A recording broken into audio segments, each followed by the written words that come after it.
Hello everyone, in this video I'll show you how to power off Realme 12 Pro.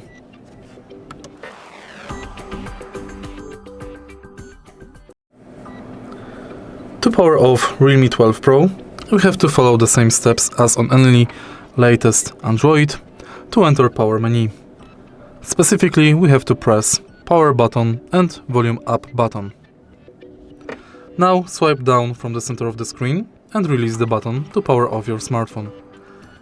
If you want to enter power menu only by pressing power button, let's go to settings and find accessibility and convenience, power button, press and hold and select power menu instead of digital assistant. If you find this video helpful, please leave like, comment and subscribe.